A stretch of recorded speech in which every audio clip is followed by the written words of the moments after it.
Well, I think it takes at least another 10 hours. The baby won't be coming until noon. Don't be easy on yourself. You're my housekeeper. Quit being lazy and get the food ready. My mother-in-law's abusive words and the pain of labor made me fall to my knees. My name is Julia. I am 32 years old. My husband Timothy is 35 years old. We were married in a typical same workplace marriage. I am currently a housewife on maternity leave. I got pregnant a year after we got married. At the time, we had just built the home of our dreams. Every time I inhale, I was excited by the smell of the spicy fresh wood. I was filled with the joy of waiting for my baby in this house.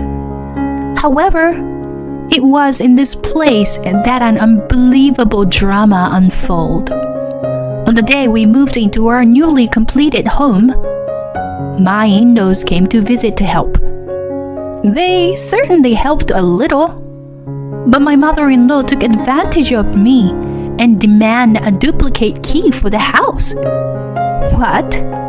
Why would I give my mother-in-law a key to my house? When I tried to refuse, my husband said to me, "Oh, Mom, don't worry. I got to buy food now. And I go make a duplicate key on the way back." What? What an absurd husband. Sure, he's the son of that mother. Or am I the one who has some kind of crazy sense of values? I looked at my husband in confusion, and he said, "I want my house to be lively. Don't you agree? I want this place to be where people gather. You are also pregnant, and you need some support, don't you?" I was stunned and dumbfounded by his words. My bad premonition came true. My mother-in-law comes to our house every morning at 9 a.m. exactly. And she brings her laundry to my house and said, "Whether you do laundry for 2 or 4, the work is the same, right?" And then she hands me a bucket full of laundry with a mean grin on her face. And while I am doing the laundry, she said, "Is breakfast ready yet?" I asked my mother-in-law with suppressed irritation. "Didn't you eat at home?" "No. I only made my husband eat. He has to be up early in the morning for work. But I have time, so I decided to have my morning meal here." Huh? What do you mean, morning meal? My husband usually has coffee and toast for breakfast. I just have a bite of some of his leftovers and that's it. But since my mother-in-law comes over, I have to add salad and soup to the menu. My mother-in-law calls it a special morning meal, and she always demands it on weekdays morning. And my mother-in-law eats lunch at our house too. When it comes to dinner, she says that infamous line again. Whether you're cooking for 2 or 4, the work is the same. Just more ingredients. My mother-in-law, using the same logic as the laundry, would bring home half of the food I cooked in her Tupperware. One day, after about 3 months of living like this, I've been cooking for everyone every time. I was wondering, could you prepare dinner once in a while, please? I fearfully asked my mother-in-law to prepare dinner. Then she said, "What? You are giving orders to your husband's mother? Don't you have any respect? My mother-in-law trained me the same way. What a disgraceful daughter-in-law this person is. You do what you have to do and get on with it." I couldn't say anything back to her. Come to think of it, my mother-in-law never called me anything but you or this person. I was vaguely thinking about that while I was listening to her reprimanding me. "Hey, Timothy, about your mother, I was fed up with my mother-in-law's behavior, so I tried to talk to my husband about it. But he would not listen to me at all. Just listen to my mom. You'll be fine. I mean, it's common sense to obey your parents. So I continued to live in this unfair situation until the last month of labor. Then one day, I finally went into labor. The contractions started in the middle of the night and came at the regular intervals. Of course, I couldn't do housework at the time. Then my mother-in-law came in. She entered our house without pressing the intercom, using a duplicate key. She entered the living room and said, "What? You're not ready for breakfast yet? You are so lazy. Now, hurry up." As usual, my mother-in-law yells at me. Usually, I would say at least good morning to her, even though I didn't want to. But at that time, my contraction got so intense that even my mother-in-law's yell could be heard in the distance. Waves of pain came on and off without pause. Sweat keeps dripping on the floor. "But please, take me to the hospital." My voice trailed off with the waves of contractions. "Well, I think it will take at least another 10 hours.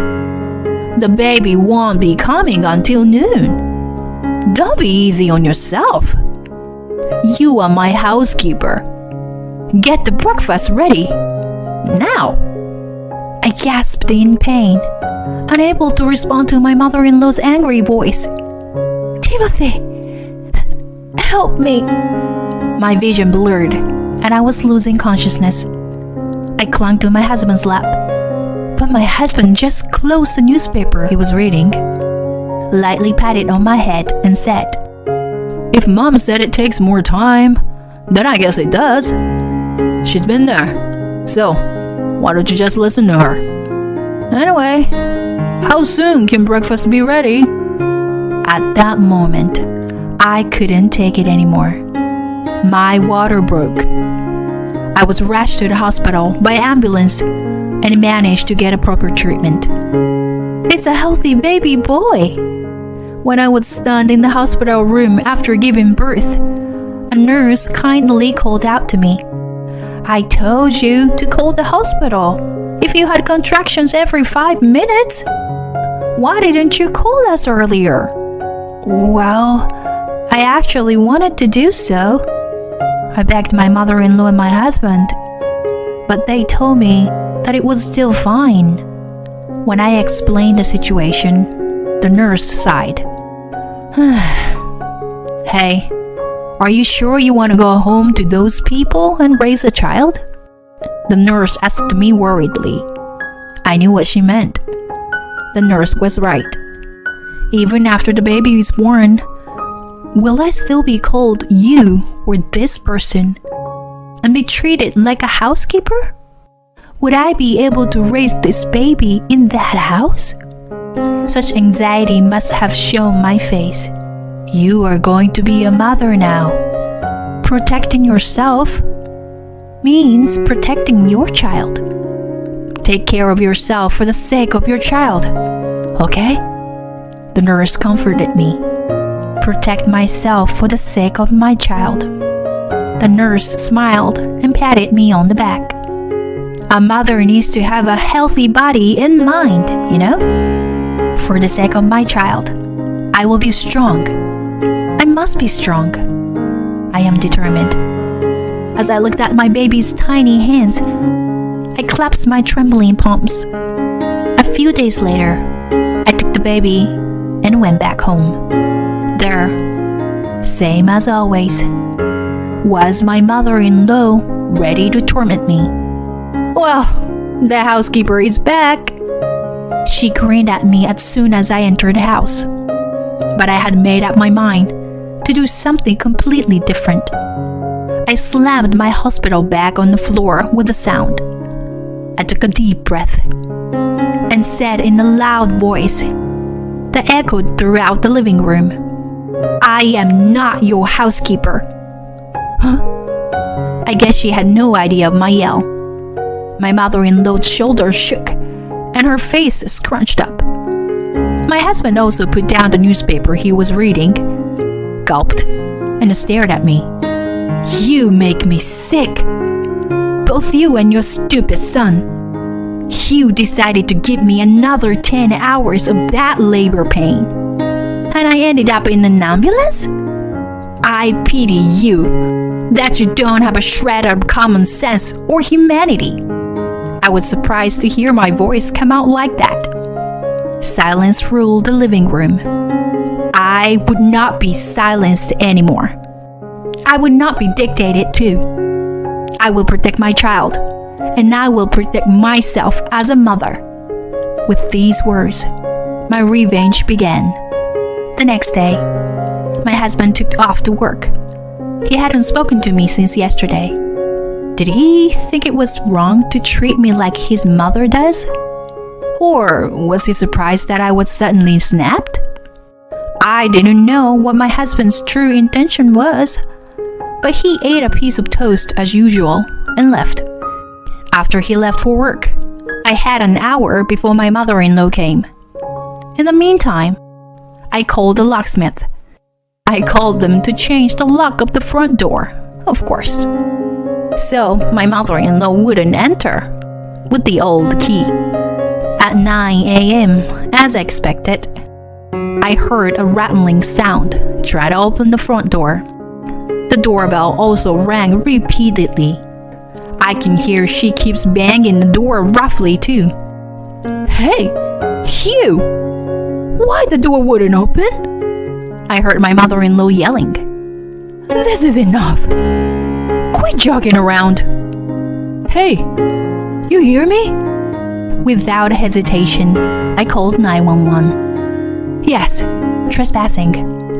A police car came right away with sirens. Soon, my mother-in-law's yelling had stopped, and they were asking her about what was going on. The police officer asked me as well, so I said I have no idea. After a while, the police took my mother-in-law away. I went back to the living room and enjoyed my tea. The baby cried, so I fed him. The baby's skin was squishy and cute. I couldn't stand it. If my mother-in-law soiled this precious new baby. After 8 p.m., I heard the sound of somebody trying to open the front door again. The doorbell rings again and again. Hey, what is this? What's going on here? My husband called me on my phone. I changed the locks. I couldn't stand your mother, so I banned her from the house. I told my husband coldly. Huh? What are you talking about? Did you forget? I told you I want this house to be where people gather. I want a quiet house, and I want a house where my family can feel at home. I've given you what you wanted all this time. Now it's my turn to have what I want. I don't want to raise a baby in this environment. I told my husband what I wanted to say. What? No, you can't. Besides, my mom had been helping you, hadn't she? Great. He really doesn't understand anything. I said to my husband in disgust. No, she'd be nothing but a nuisance to me. I will never forget how your mother treated me. For your information, I'm going back to work after my maternity leave. It's perfectly fine with me if I don't see you for the rest of my life, you know? I'm gonna tell your colleagues that you made me work until my water broke. After I told him so, I hung up the phone. Then I heard a car engine. So I guess he had given up and was headed for his parents' house. I went back to the living room, watched TV, and fed the baby when he cried. And I fell asleep with my baby in my arms. As I expected, I got a call from my father-in-law the next day. Julia, I'd like to know what happened. What made you so angry? You were such a calm and gentle person. What happened? I guess my wife and son must have done something terrible to you, correct? My father-in-law was upset on the phone. I never want to either of them in this house again, especially your wife. I will visit you there this weekend. See you then. I said to my father-in-law that and hung up the phone. It's a confrontation, me versus my husband and mother-in-law. But I have a baby to protect. I can't lose. And so, I took the baby and headed for my parents-in-law's house the weekend. Well, it's so cute. I quickly brushed aside my mother-in-law's hand on the baby. Don't touch him. Ever. You sent me to the hospital in an ambulance. My mother-in-law's eyes went wide, and she flinched at my words. What? You surprised? You've talked to me like that 1,000 times, haven't you? What is this person? Freaking out once you were attacked like this? I replied violently, imitating her words. Ambulance?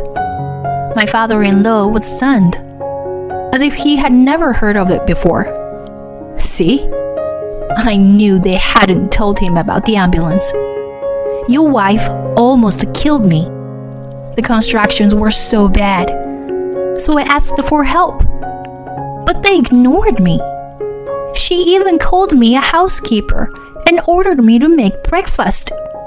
My water broke on the spot, and I was rushed to the hospital, almost losing consciousness. I went straight to my father-in-law. Jesus Christ! My father-in-law's hands were trembling. My counterattack continues. It all started the day after we moved into our new home. I laid it all out for him, literally everything. That she came to my house every morning to ask for breakfast, calling it a special morning meal. That she brought her own laundry and made me do the laundry every time. That she made me cook all the dinners and brought them home in Tupperware. She had me do this kind of thing until my water broke, in pain. I didn't even know. I was at work early in the morning, and I had no idea. My father-in-law's shoulders slumped in disappointment. But I once had a suspicion that I was eating the food you made. My father-in-law said in a voice that sounded as if he was trying to be squeezed out of him. For 40 years of marriage, I've been eating my wife's food. I knew that the taste would suddenly change. But when she said she had changed her cooking, I believed her. The worst thing that can happen to a married couple is a lie. Julia, I'm sorry. I felt sorry for my father-in-law, that he didn't know what was going on. But I said to him, "But your wife also told me that your mother bullied her too. In other words, you had also turned a blind eye to that situation, hadn't you? That your wife was being bullied by your mother, just like me?"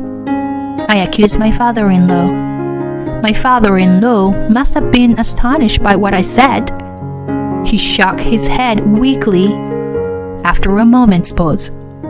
My mother was already in heaven when we got married. It was my turn to be surprised. What? What do you mean? Yes, my mother-in-law made up the whole story. Does that mean that you were deceived by your wife and I was sacrificed? Is that correct? My father-in-law dropped his gaze at my question. That's what it would look like. I could see the regret on my father-in-law's face. I gave my mother-in-law last words. This person came to my house and treated me like a housekeeper and abused me under the name of daughter-in-law. I would never be able to raise a child in such a ruthless living environment. Hey, you hear me? I'm talking to you, you lying bitch. I'd forgotten how to call her anymore. It's enough to call this woman whatever, like she's been doing to me. And my father-in-law followed me. Yes, my wife's lies and behavior are unforgivable, but my son is also to blame. Said that, my father-in-law turned the tables on my husband. Neither my husband nor my mother-in-law could say anything. You are both an evil influence on my baby's development. If I protect myself, I protect my baby. I'm going to end this now to protect my baby. I held out the divorce papers I had prepared for them, and after a while, I went back to work. My ex-husband had already left the company. I guess he was afraid of being exposed to gossip. Furthermore, my ex-mother-in-law was divorced from my ex-father-in-law. I guess his sense of justice was strongly provoked by his wife's constant lies and the bullying toward me. My ex-mother-in-law never showed her face again, and she moved far away, and our life was at peace. Sometimes my father-in-law came to visit me. He smiles when he sees his grandson. How sweet! He's such a little guy. My son cackles when his grandfather holds up his favorite toy. I want to protect this little cute smile. Looking into his eyes, I vow in my heart to give him the happiest future. Thank you for watching to the end. Please subscribe to our channel if you like. See you in the next video.